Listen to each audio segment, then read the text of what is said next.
improving the appearance of hyperpigmentation and dark marks. I say that so much in this channel.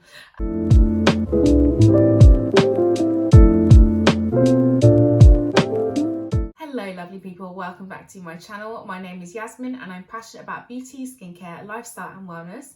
So if that sounds like it's up your alley, please be sure to subscribe. Today's video is the first in my new series called Win or Bin. It's very much what it sounds like. It's just me talking on a number of new products that I've come across and whether I deem them to be a win or a bin. Win denotes go out and buy this immediately, it's going to change your life. Bin is don't even bother wasting your coins, don't even look at this. So without further ado, let's get started on the first one.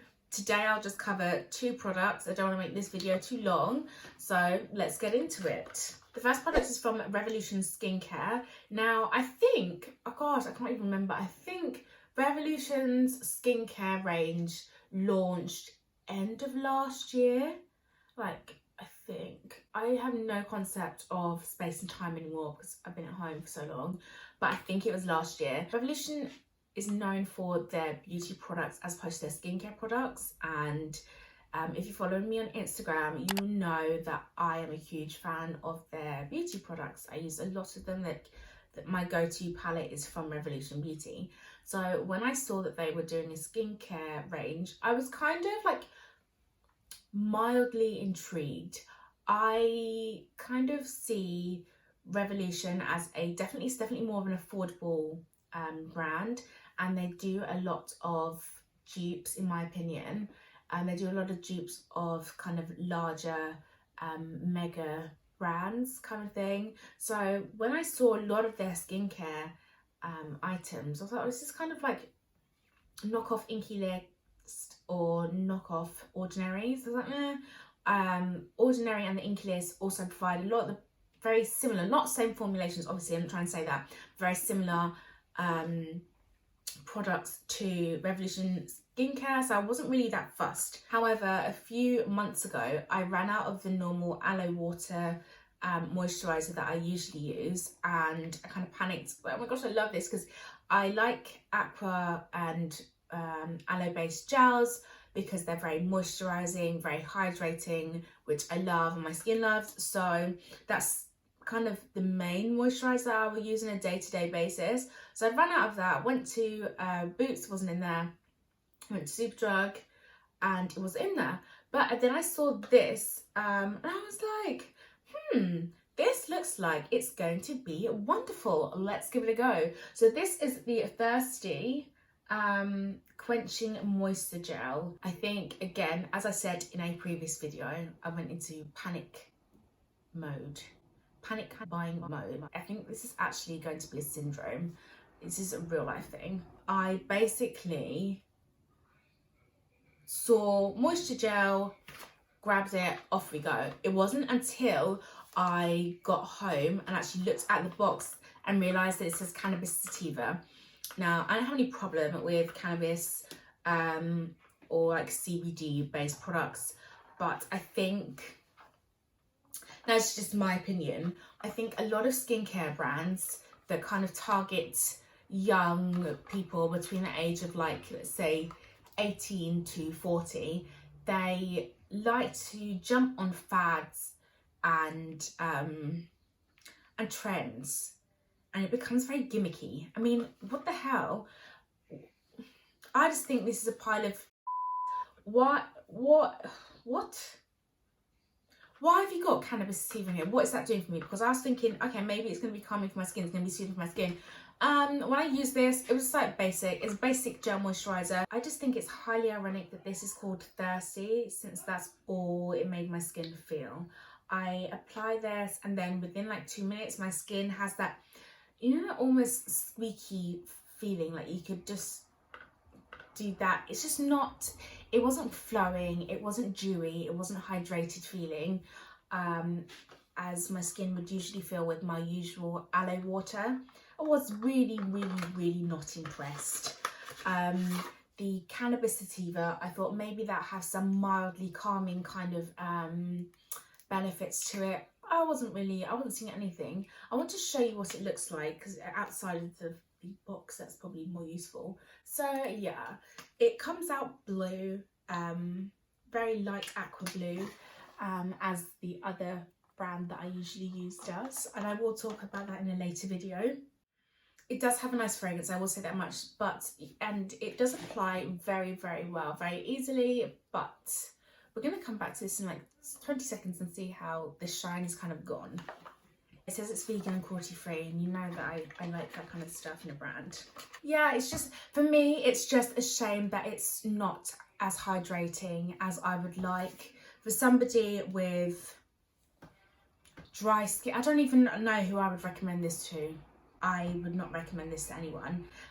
So obviously I've just applied it then in front of the camera, and do you see, like, you probably can't see textures, duh, but it's just not very, the moisture's gone. It was like nice and shiny and dewy and glowing and wonderful before, and now it's nothing. There is nothing there. So for me, this moisture gel is for the bin. Thankfully, it wasn't too expensive. Yeah, bin it, babe. Absolute bin. So the next product is from one of my favorite brands if you've been watching the videos on my channel, and this is the Ordinary 100% organic cold pressed rosehip seed oil. I've been using this for about 2 months. The reason I know of rosehip seed oil and rosehip oil is because it's very good for healing the skin. I'm quite sure it contains a high vitamin E content, so it's very good for repairing damaged skin, hydrating the skin, and keeping the skin moisturized, which is what everybody should be kind of attaining for. The real reason that I actually purchased it is because I know that it's very good for scars and healing scars and improving the appearance of hyperpigmentation and dark marks. I say that so much in this channel. So this summer I've actually spent more time in the outdoors, being like the green spaces and stuff, and like the garden and stuff like that. And we at my house we did like an outdoor cinema kind of thing, which was so nice, but I was absolutely ravaged by gnats / mosquitoes. I don't know what the was going on, but I was absolutely ravaged to death. I think I literally had 30 bites on my body, and I'd forgotten what gnat bites felt like, because I'm not really out here in the outdoors like that. I'm not really one of those people. It's like, what in the fresh hell is this? I think it's because I was just so delicious, you know, I was just so delicious because I haven't been out there. They haven't tasted this blood. It's a beautiful elixir.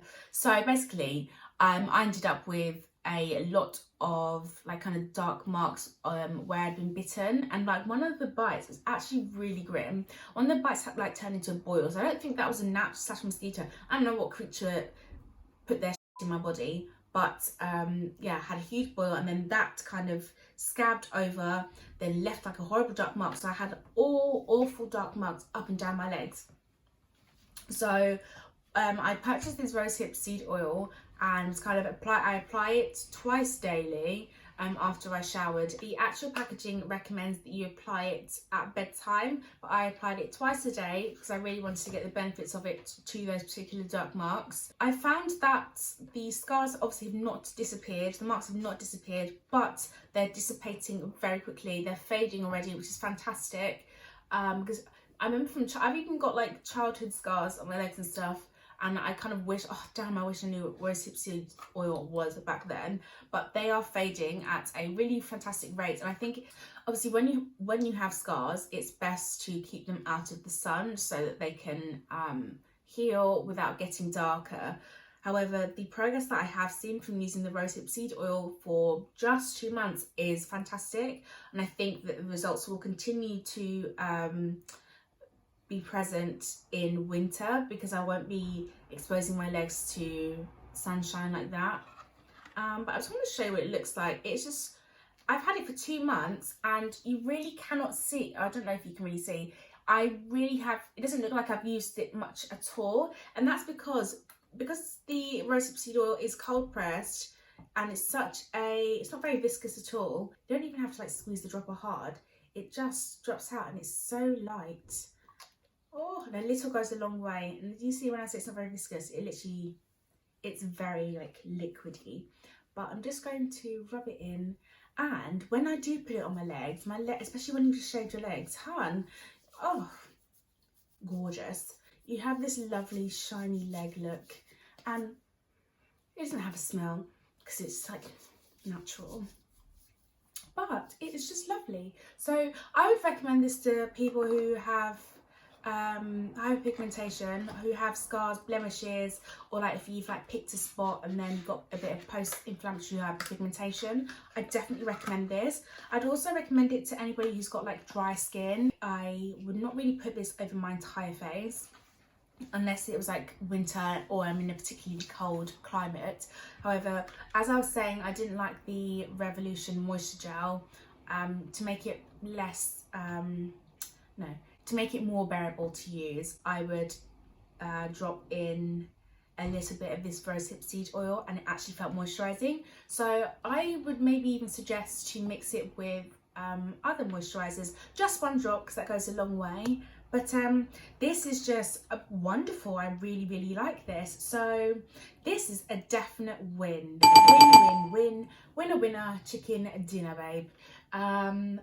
Obviously, as with most of my videos, I will leave links in the description box to where you can purchase these two products. The Revolution is for the bin, but this ordinary rosehip seed oil, honey, get this in your life. Get it. I really like it. That's it for this video, guys. Thank you for tuning in. Let me know if you've tried either of the products in today's win or bin, and I will see you in my next one. Ciao.